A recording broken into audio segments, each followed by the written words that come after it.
नमस्कार साथियों, स्वागत है आपका हमारे चैनल टीएनटी ज्ञान में। आज हम लेके आए न्यू इन्फॉर्मेटिव वीडियो और भारत पे लगने जा रहा है 500% टैरिफ। 500% टैरिफ। देखिए, अभी मैंने लास्ट टाइम ही बताया था कि 9 जुलाई जो उनकी डेडलाइन है टैरिफ की, क्या डील उस पर हो पाती कि नहीं हो पाती थी। उससे पहले ही अमेरिकी सांसद ने एक ने ये प्रस्ताव दिया है ट्रंप को कि भारत पे लगाया जाए 500% टैरिफ, और उनका नाम है ग्राम। ग्राम ने ये कहा है, जो उनके साथ स्पोर्ट्स खेलने जाते हैं ट्रम्प के साथ, उन्होंने वहीं खेलते खेलते ही उनको सुझाव दिया कि भारत पे 500% टैरिफ लगाया जाए। क्यों लगाया जाए? क्योंकि भारत रसिया से व्यापार कर रहा है। देखिए, जब ट्रम्प सरकार में आने वाले थे, उससे पहले उन्होंने बहुत सारे वादे किए थे। अमेरिकी जो पब्लिक थी उनसे बहुत सारे वादे किए करके वो इस सरकार में आए हैं। और सबसे बड़ा उनका वादा जो था वो था कि मेरे सरकार में आने के बाद 24 घंटे के अंदर मैं रूस और यूक्रेन का युद्ध रुकवा दूंगा। लेकिन हुआ? बिल्कुल नहीं हुआ। रूस ने रूस ने अमेरिका की एक नहीं सुनी। इतने सैंक्शन लगाने के बावजूद भी उन्होंने अपना युद्ध विराम नहीं किया। रूस एकमात्र ऐसा देश है पूरे विश्व में जिसपे 20,000 से ज्यादा सैंक्शन लगे हुए हैं।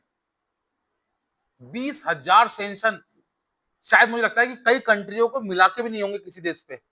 अगर 4-5 कंट्री की सैंक्शन लगा लेंगे ना, तब भी किसी कंट्री पे इतने नहीं बैठ पाएंगे। रूस पे अकेले 20,000 सैंक्शन है। ये केवल अमेरिका के द्वारा नहीं लगाया गया है, ये अमेरिकन, यूरोपियन कंट्री और बहुत सारी कंट्री द्वारा अमेरिका के दबाव में लगाए गए हैं रूस पे। लेकिन रूस ने उसके बावजूद भी आज तक किसी सैंक्शन से भी डर के या दब के काम नहीं किया। क्यों? क्योंकि उसके पास ऐसी पावर है, उसके पास ऐसी तत्व है, उसके पास भी जो रेयर अर्थ मटेरियल है वो किसी डरता नहीं है। उसका ऑयल की पावर है उसके पास, उसके बाद वेपन की पावर है उसके पास, और सबसे बड़ी पावर है उसके पास पुतिन। पुतिन ना किसी देश से डरते हैं, ना किसी देश से दबते हैं, ना वो अमेरिकी सांसद से डरते हैं, ना अमेरिकी सरकार से डरते हैं, ना डोनाल्ड ट्रंप से डरते हैं। डोनाल्ड ट्रंप ने लाख जतन कर लिए, लाख कोशिश कर ली उन्हें मनाने की। उससे पहले भी जो बाइडेन सरकार थी उसने भी लाख कोशिश कर ली कि कैसे करके भी पुतिन को मनाया जाए। लेकिन पुतिन पुतिन है कि अपने रवैये पर अड़ियल है बिल्कुल। उन्होंने साफ कहा है, जब तक यूक्रेन को नेस्त नाबूद नहीं कर दूंगा मैं, तब तक मैं युद्ध चालू रखूंगा, इस युद्ध को विराम नहीं करूंगा। जबकि अमेरिका की पूरी कोशिश है कैसे करके भी इस युद्ध को रोका जाए। अब इसी रणनीति के तहत जो उनके सीनेटर में सांसद हैं, ग्राम, जो उनके साथ स्पोर्ट्स पर्सन भी हैं, उनके साथ खेलते हैं, उन्होंने खेलते खेलते शाम को उन्होंने एडवाइस दी कि मैं एक तरीका बताऊंगा जिससे ये युद्ध रुक सकता है। कैसे रुक सकता है? उन्होंने कहा, क्यों ना हम रूस से व्यापार करने वाले देशों 500% टैरिफ लगाए। उनका कहना है कि रूस पे इतने ज्यादा सैंक्शन लगे हुए हैं कि उससे और कोई देश पे व्यापार कर नहीं पा रहा। लेकिन चाइना और भारत, सबसे ज्यादा व्यापार जो उससे कर रहे हैं वो चाइना और भारत कर रहे हैं। और भारत जो है 90% ऑयल का उसका इंपोर्टर है। 90% ऑयल जो है भारत इंपोर्ट कर रहा है वहां से। और जो भारत द्वारा पैसा उसको दिया जा रहा है ऑयल से, वो पैसा वो युद्ध में खर्च कर रहा है। उसके द्वारा वो युद्ध लड़ रहा है यूक्रेन से। तो उसको लगता है कि अगर भारत पे 500% का टैरिफ हम लगा देंगे तो शायद भारत उससे ऑयल का कंजप्शन ना करे, उससे ऑयल का प्रोडक्शन ना ले, उससे ऑयल इंपोर्ट ना करे। इससे क्या होगा कि रूस की आर्थिक तौर पे कमर टूट जाएगी। रूस रूस जो है युद्ध से पीछे हट जाएगा, उसको ऐसा लगता है। लेकिन शायद वो ये भूल गए कि भारत अकेला ऐसा देश नहीं है जो रूस रूस से व्यापार करता है। बहुत सारे देश रूस से व्यापार करते हैं। लेकिन उसको इस समय कौन दिखा है? सिर्फ भारत, क्योंकि भारत सबसे बड़ा इंपोर्टर है ऑयल का रूस से इस समय। जबकि चाइना भी है। अब चाइना पर तो सैंक्शन लगा नहीं सकते, चाइना में ऑलरेडी सैंक्शन लगा सके, और चाइना से भी हाल ही में डील भी हो गई है। तो हालांकि अभी भारत से डील नहीं हुई है क्योंकि भारत से वो सब प्रोसेस में है अभी। तो वो चाह रहे हैं कि भारत किसी भी तरीके से रूस से ऑयल का इंपोर्ट बंद कर दे, भारत उससे ऑयल ना ले। अब भारत उससे ऑयल क्यों ना ले भाई? भारत को सस्ता मिल रहा है। भाई भारत को सस्ता मिलेगा तो भारत भारत क्यों नहीं लेगा? जब भारत पे ये सब चीजें कही गई, उनसे उनके द्वारा ये बयान दिए गए ऑयल को लेके, तो उनके द्वारा भी कोशिश की गई कि किसी तरीके से भी भारत जो है उनसे ऑयल ना ले। लेकिन भारत ने इसको हमेशा नेग्लेक्ट करके हमेशा मना कर दिया। 2023 में जो हमारे विदेश मंत्री हैं जयशंकर, उन्होंने भी साफ साफ बयान दिया कि भारत किसी के दबाव में आके बिजनेस नहीं करेगा, भारत किसी के दबाव में आके अपना व्यापार बंद नहीं करेगा, भारत को जिससे फायदा होगा भारत उससे व्यापार करेगा। भारत का कोई भी ऐसा नहीं है कि भारत किसी के आदेश के अनुसार काम करेगा। भारत का कोई ग्रैंडफादर नहीं है। भारत अपने आप में सर्वे सर्वा है और स्वतंत्र देश है, किसी के दबाव में किसी के झुकाव में आके काम नहीं करेगा। तो ये तो 2023 में ही जयशंकर ने कह दिया था हमारे विदेश मंत्री ने, उसके बाद भी उनको समझ में आया, उसके बाद ही भारत को जो ऑयल के लिए वो रोक लगाया तभी भारत ने कह दिया था। उसके बाद से भारत ने लगातार उससे ऑयल का इंपोर्ट किया है। और देखिए मैं आपको एक चीज बता दूं, ऐसा नहीं है कि भारत ही उससे ऑयल ले रहा है, भारत के अलावा भी बहुत सारे देश है, मैं आपको बताऊं, जो भारत से ज्यादा उससे व्यापार कर रहे हैं। ठीक है, अगर हम कोल की बात करें, कोयला की बात करें, तो कोयला सबसे ज्यादा जो कोयला उससे इंपोर्ट करता है वो चाइना है, सेकंड नंबर पे इंडिया है और थर्ड पे टर्की। टर्की अमेरिकी सपोर्टर देश, उसके बाद फोर्थ पे है साउथ कोरिया, अमेरिका का देश, उसके बाद ताइवान अमेरिकी सपोर्टर, वियतनाम अमेरिकी सपोर्टर। ठीक है, अब आ जाओ इस पर क्रूड ऑयल पे। अगर हम क्रूड ऑयल की बात करें तो चाइना और इंडिया के बाद अगर तीसरा कोई देश है तो वो है यूरोपियन कंट्री। थर्ड इंपोर्टर जो है, लार्जेस्ट इंपोर्टर अगर जो रूस से ले रहा है वो है यूरोपियन कंट्री। फोर्थ है टर्की, टर्की भी उससे बहुत ज्यादा क्रूड ऑयल ले रहा है। उसके बाद आता है म्यांमार, उसके बाद आता है अजरबैजान। ये सारे वो देश हैं जो अमेरिका से संबद्ध है, एक तरीके से अमेरिका के पिछलग्गू हैं, अमेरिका के कहने में चलते हैं। इसके बाद आ जाए हम एलएनजी, जो लिक्विड नेचुरल गैस है। अगर लिक्विड नेचुरल गैस की बात करें हम तो आपको बताऊं, आप हैरान हो जाएंगे कि इस पर नंबर 1 पे कौन है। इस पर नंबर 1 पे है यूरोपियन कंट्री, सबसे आगे है इंपोर्ट करने में इसमें यूरोपियन कंट्री। सेकंड पे है चाइना, थर्ड पे है जापान, फोर्थ पे है साउथ कोरिया, फिफ्थ पे है टर्की और सिक्स्थ पे है ताइवान। इसमें भारत है भी नहीं। इसमें देखिए फर्स्ट पे यूरोपियन कंट्री, अमेरिका का पिछलग्गू, उसके बाद जापान अमेरिका का, साउथ कोरिया अमेरिका का, टर्की, ताइवान, ये सब अमेरिका के देश हैं जो अमेरिका से संबद्ध है किस तरीके से, ये अमेरिका के कहने से चलते हैं। लगाइए सैंक्शन इन पे, बंद करवाइए इनका। अब आ जाइए आप ऑयल प्रोडक्ट में, जो भी ऑयल से बने प्रोडक्ट होते हैं उसमें सबसे नंबर 1 पे इंपोर्टर कौन है? टर्की, फिर है चाइना, फिर है ब्राजील, उसके बाद इंडिया है और लास्ट में है सिंगापुर। लगाइए सैंक्शन इन लोगों पे। अगर आप पाइपलाइन वाली गैस की बात करें जो पाइपलाइन से सप्लाई होती है, उसमें अगर आप बात देखेंगे तो सबसे नंबर 1 पे कौन है? यूरोपियन कंट्री, सेकंड पे कौन है? चाइना, थर्ड पे कौन है? टर्की और फोर्थ पे कौन है? मालदीव्स। ये सब वही देश हैं जो अमेरिका के कहने से चलते हैं। तो पहले इन पे सैंक्शन लगाओ ना। भारत तो केवल क्रूड ऑयल ले रहा है, और भारत जो क्रूड ऑयल ले रहा है ना, देखिए एक चीज और है, एक हमारे यहाँ बहुत पुरानी कहावत है कि जो भी मतलब जो चोर होता है उसको हर व्यक्ति चोर दिखाई देता है। ठीक है, तो अमेरिका खुद तो करता है चोरी लेकिन दूसरे को नहीं करने देता या दूसरे को व्यापार नहीं करने देता। जबकि मैं बता दूं अमेरिका की बात, अमेरिका जो एनरिच यूरेनियम है वो रसिया से मंगाता है। कितना? 12%। जो भी रसिया सप्लाई करता है एनरिच यूरेनियम का, उसका 12% वो अमेरिका को सप्लाई करता है ना? Shocking news. जो अमेरिका रूस पे हर तरह से पाबंदी लगा रहा है, हर तरह से सैंक्शन लगा रहा है, वो एनरिच यूरेनियम किससे ले रहा है? वो ले रहा है रसिया से 12%। इधर आ जाइए आप, यूरोपियन कंट्री की बात करें तो यूरोपियन कंट्री जो है 23 billion US dollar, 23 billion US dollar का फॉसिल फ्यूल्स 2024 में खरीदा उन्होंने। 2024 में कितना खरीदा उन्होंने? 23 बिलियन यूएस डॉलर का। लगाइए पाबंदी उस पर, लगाइए सैंक्शन उस पर। और आपको मैं एक चीज बता दूं, जो भी भारत रशिया से ऑयल ले रहा है वो सारा कंजप्शन भारत में नहीं हो रहा। हम वो ऑयल बेच रहे हैं। हम किसको बेच रहे हैं? हम अमेरिका को बेच रहे हैं, हम रशिया ओ सॉरी हम यूरोपियन कंट्री को बेच रहे हैं।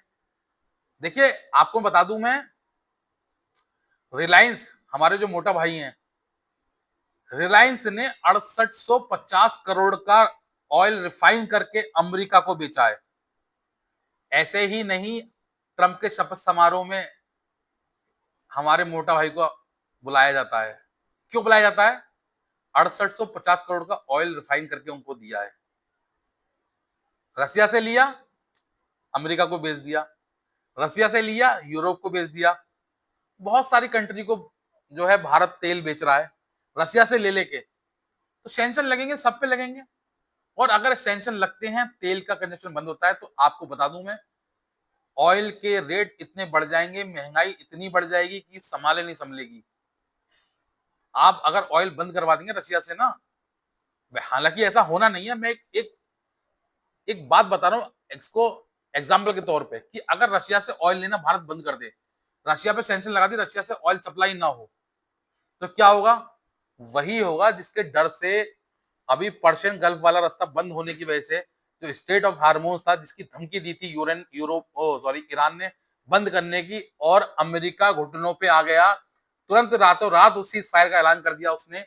यही कंडीशन रूस के साथ भी हो जाएगी। अगर रूस को सैंक्शन लगाते हैं कि कोई देश उससे ऑयल ना ले, तो ऑयल के रेट इतने हाइक हो जाएंगे कि किसी भी देश की महंगाई संभाले नहीं संभलेगी। ये बयान खुद रूस ने दिए हैं। उनने ही लिस्ट, जो उनके यहाँ का, देखिए उनके यहाँ का एक वो है न्यूज़पेपर है, उसने खुद ये वहां की डिटेल दी है। उसने खुद लिखा है कि इतनी सारी कंट्री हमसे सामान लेती हैं, केवल भारत की ही बात क्यों हो, केवल क्रूड की बात क्यों हो, और भी चीजें हमारे पास। हम ऑयल के अलावा ऑयल प्रोडक्ट सप्लाई करते हैं, एलएनजी सप्लाई करते हैं, कोल सप्लाई करते हैं, पाइपलाइन गैस वाली सप्लाई करते हैं। इन सब चीजों पे क्यों नहीं हो? क्यों? क्योंकि अमेरिका को सिर्फ और सिर्फ भारत से ही नाराजगी है कि भारत सपोर्ट कर रहा है रूस को। तो ये सारी चीजें हैं इसको, जिसको देख के उनको लगता है कहीं ना कहीं अगर भारत पे हम लोग सैंक्शन लगाएंगे इस चीज के लिए कि भारत का टैरिफ 500% लगाएंगे हम लोग, तो कहीं ना कहीं रूस को नुकसान होगा, रूस से ऑयल भारत नहीं लेगा। देखिए मैं एक चीज बताऊं, ये जो टैरिफ टैरिफ खेल खेलते हैं ना अमेरिका, बार बार ट्रंप जो ये ड्रामा करते हैं, अभी ट्रंप का भी हाल ही में एक बयान आया था कि ये सब करने की वजह से अमेरिकी नागरिकों को भी बहुत नुकसान हो रहा है। क्यों हो रहा है? जब वो हम पे टैरिफ लगाते हैं ना, तो सामान हमारा महंगा कर देते हैं, तो वो सामान अमेरिकी नागरिक ही तो खरीद रहे हैं। जब वो खरीदेंगे तो महंगा खरीदेंगे वो वहां पे सामान, उनकी जेब से ज्यादा पैसा खर्च होगा, ज्यादा पैसा खर्च होगा, नुकसान किसका होगा? वहां के लोगों का। हमारा तो होगा ही होगा, लेकिन साथ ही साथ वहां के लोगों का भी नुकसान होगा। देखिए जो मैं न्यूज बता रहा था, जो वहां का रसिया का एक अखबार है, द मॉस्को टाइम्स, जिसने ये सारी न्यूज, सारे ये पैरामीटर्स दिए हैं कि कौन कौन सी चीज कहाँ कहाँ कौन कौन से देश सप्लाई करते हैं, किस किस देश को रूस सप्लाई करता है, कौन कौन से देश रूस से ये चीजें इंपोर्ट करते हैं। तो इसमें खाली भारत ही नहीं है, क्योंकि भारत रूस का मित्र देश है, इसलिए उन्होंने लिस्ट जारी करी कि भारत को ही टारगेट क्यों किया जाता है, भारत से ही क्या दुश्मनी है, यूरोपियन कंट्री पे सैंक्शन लगाइए, आपके जो संबंध देश है उन पर सैंक्शन लगाइए, उनसे बात करिए। आप क्यों नहीं करते आप उनसे बात? क्योंकि उनको लगता है कि अगर भारत इस कदम इस तरफ कदम उठाएगा कि युद्ध रोकने की तरफ, तो शायद युद्ध रुक जाएगा। लेकिन मुझे लगता है शायद कि भारत पे 500% टैरिफ लगाने की हिम्मत अब अमेरिका में नहीं है। अब अमेरिका की बस की ये नहीं है कि वो भारत पे 500% टैरिफ लगा दे, क्योंकि अगर भारत पे वो 500% टैरिफ लगाती है, तो नुकसान जो है वो अमेरिका का भी होगा। और अगर वो ऑयल पे सैंक्शन लगाती है कि ऑयल नहीं, बिल्कुल नहीं लेना है, अगर सोचिए भारत ने ऑयल लेना बंद कर दिया, रसिया ने किसी के देश को ऑयल देना बंद कर दिया, तो क्या होगा? भाई जितना भी ऑयल का रेट है वो एकदम से हाइक होगा, एकदम से महंगाई बढ़ जाएगी, ऑयल पर डिपेंडेंसी बहुत ज्यादा होगी, अनसर्टेनिटी पैदा हो जाएगी मार्केट में, और मार्केट धड़ाम हो जाएगा, क्राइसिस आ जाएंगे, बहुत सारे बहुत तरह के क्राइसिस आ जाएंगे। तो ये शायद मुझे लगता है जो उनके सांसद हैं उनको अभी सूझबूझ या समझ नहीं है उनको, शायद उनकी उम्र भी हो चुकी है, मेरे ख्याल से वो काफी एजेड है, उनकी भी सटियाने वाली उम्र है ट्रंप की तरह। शायद वो नहीं समझ पा रहे हैं कि अगर भारत से पंगा लेंगे तो उनको नुकसान पहुंचेगा। कहीं ना कहीं बौखलाहट में है अमेरिका, क्योंकि ट्रंप सरकार में आने से पहले जो वादा किया था उन्होंने मेन, कि सभी देशों से युद्ध विराम करा देंगे, सभी देशों में झगड़े बंद करा देंगे, वो शायद नहीं हो पा रहा है। तो कहीं ना कहीं उनकी किरकिरी हुई है, इसी की वजह से वो टेंशन में है, और नए नए रोज नए नए शिगुफे लेके आते हैं, रोज नए से नए एडवर्टाइज करते हैं, नए से नए ड्रामा करते हैं। ये सब एक ड्रामेटिक कंपनी है उनकी, मुझे लगता है शायद, जो उनको स्क्रिप्ट लिख के देती है कि कल को ये वाली स्क्रिप्ट बोल देनी है, परसों को ये वाली बोल देनी है, तरसों को ये वाली बोल देनी है। तो मुझे लगता है शायद पूरी स्क्रिप्ट उनकी लिखी हुई रहती है और वो उसी अनुसार बोलते हैं, उनको कोई सूझबूझ नहीं है, सिर्फ बिजनेसमैन आदमी है। सरकार चलाने का मुझे लगता है अनुभव उनको उस तरीके का नहीं है जिस तरीके का सरकार चलाने का अनुभव इससे पूर्व के राष्ट्रपतियों को रहा है। जैसे हम बराक ओबामा की बात करें, जॉर्ज बुश की बात करें या बिल क्लिंटन की बात करें, ठीक है, तो ये लोग काफी अनुभवी थे इस हिसाब से राजनीतिक तौर पे, क्योंकि वो राजनीतिक करियर से ही आए थे।